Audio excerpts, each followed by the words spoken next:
Terima kasih. Bapak Ibu, pernahkah kita berdoa dengan sangat sungguh-sungguh, dengan sangat lama dan sangat berharap?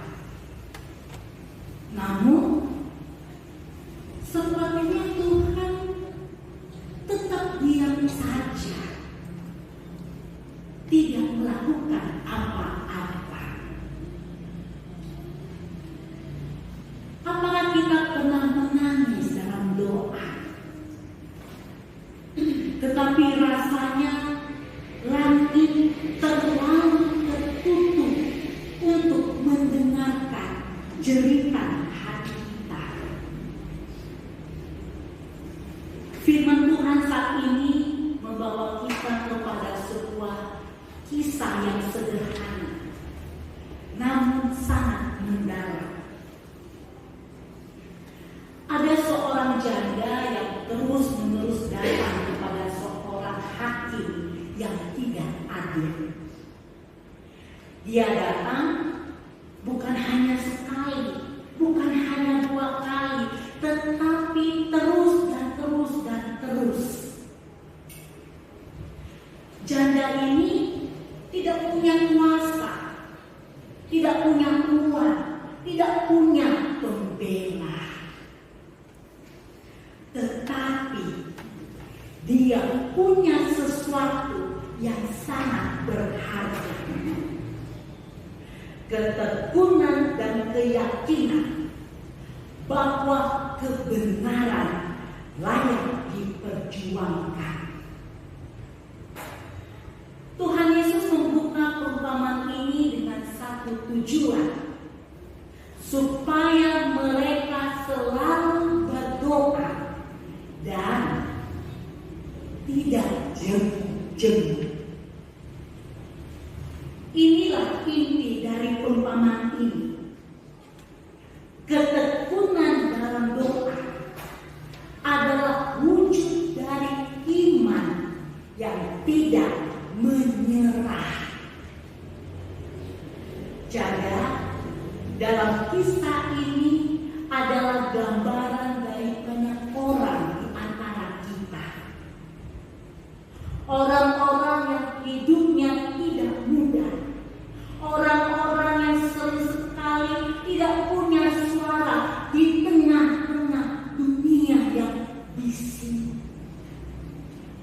yang kadang terlalu lelah untuk berdoa,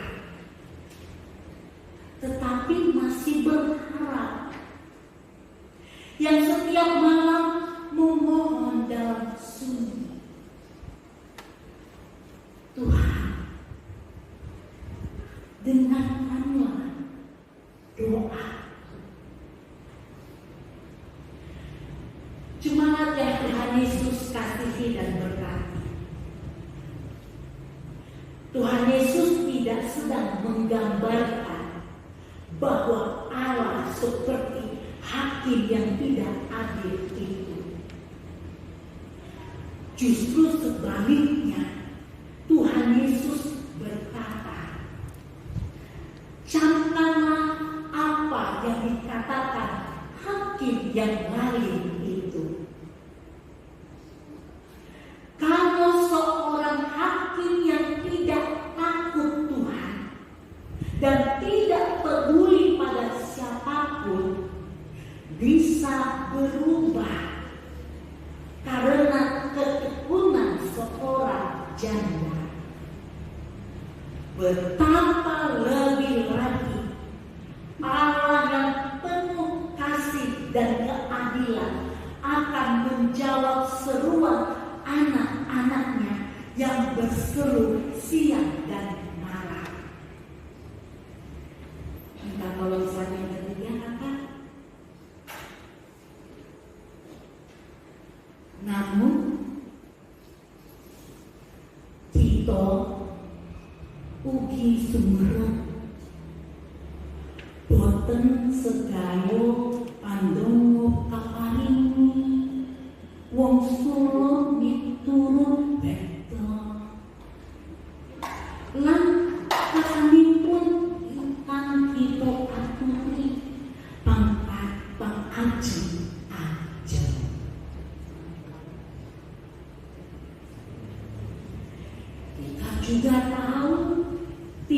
semua doa dijawab sesuai waktu dan cara yang kita harapkan.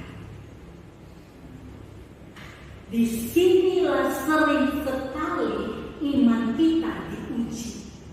Kita mulai bertanya, mengapa Tuhan belum menjawab? Apa artinya aku harus terus berdoa jika tidak ada perubahan sama sekali? Dan mungkin kita tergoda untuk berhenti, untuk menyerah, untuk berdiam di dalam kekecewaan hati.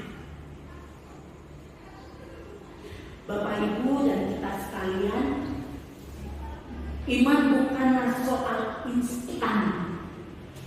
Iman adalah kesetiaan dalam proses.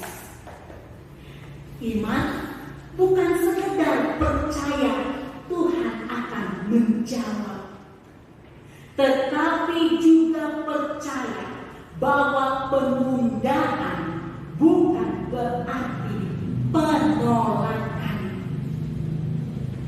Dan dia bukan berarti Tuhan tidak peduli.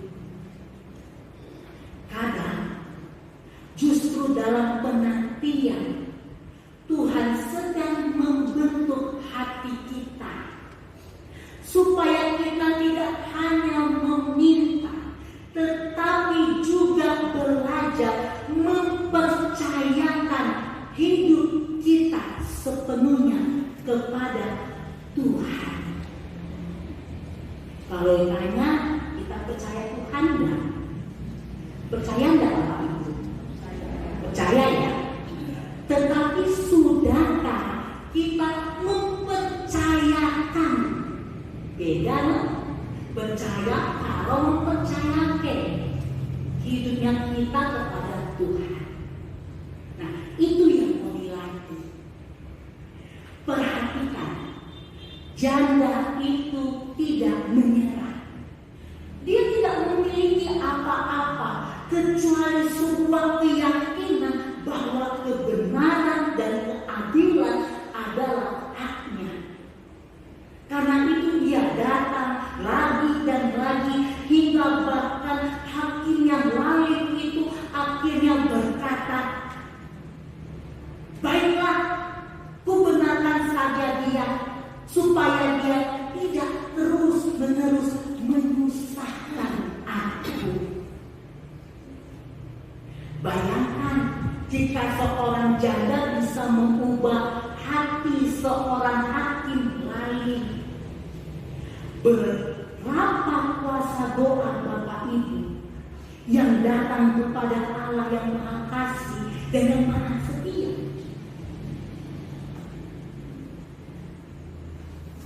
Mari kita perhatikan slide yang keempat. Mungkin hari ini Bapak Ibu kita berada di titik lelah. Kita mungkin merasa bahwa kita sepi, bahwa permohonan kita seperti tenggelam dalam sunyi. Tetapi firman Tuhan hari ini menyentuh hati kita dengan lembut dan berkata, teruslah berdoa anak. Jangan menyerah. Tuhan tidak tuli. Tuhan tidak jauh.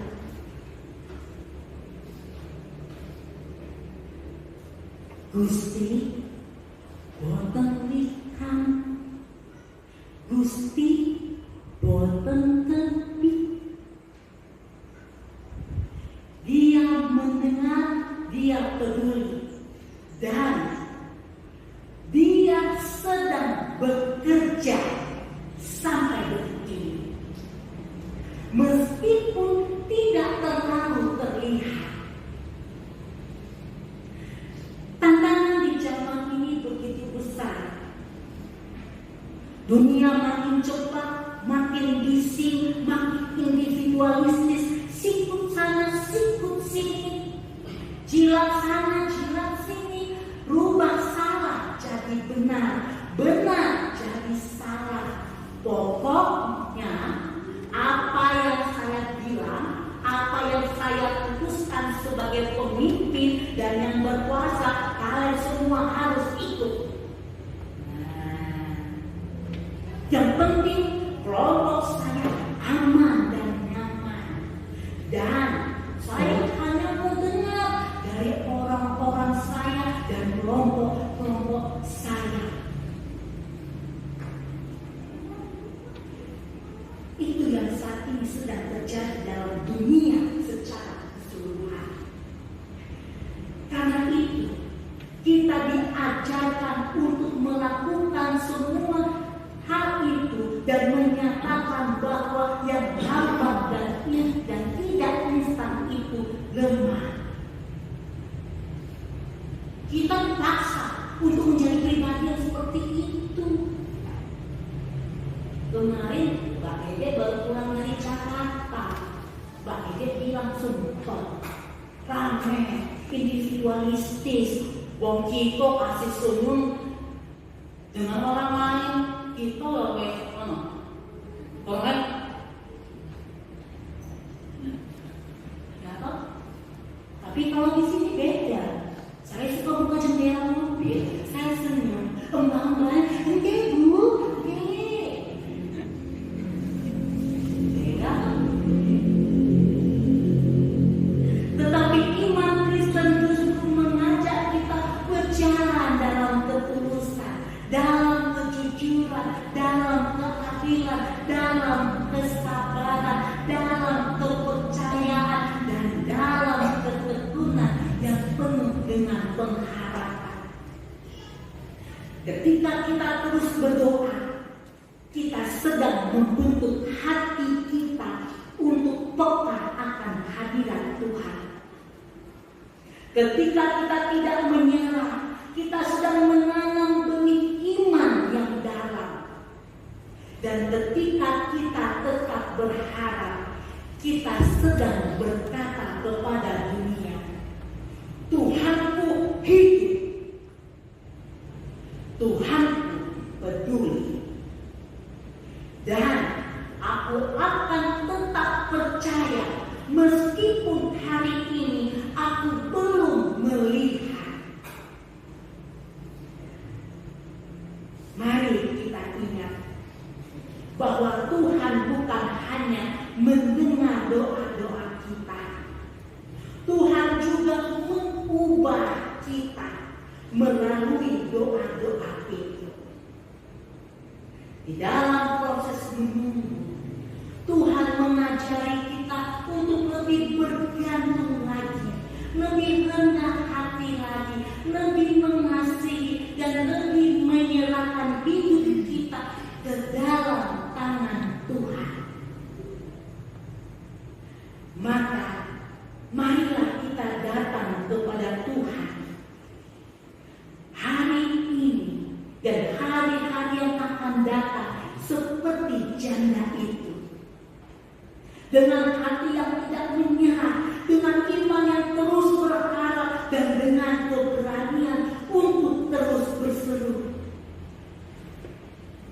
Tuhan, dengarkanlah doaku. Dan biarlah ketika anak manusia datang kembali secara nyata, kiranya dia mendapati kita tetap percaya, tetap setia, tetap berdoa, walaupun dunia ini tidak selalu mudah. Mungkin hari ini engkau belum melihat jawaban doa, tetapi Tuhan sedang membentuk iman. Teruslah berseru, teruslah berharap, sebab Allah yang mendengarkan doamu tidak pernah lalai. Dia adalah Allah yang setia dan kasih-Nya tidak pernah gagal. Selamat hari Minggu. Tuhan Yesus memberkati seluruh warga jemaat dan seluruh jemaat GPIB serta simpatisan sekarang hingga selama-lamanya.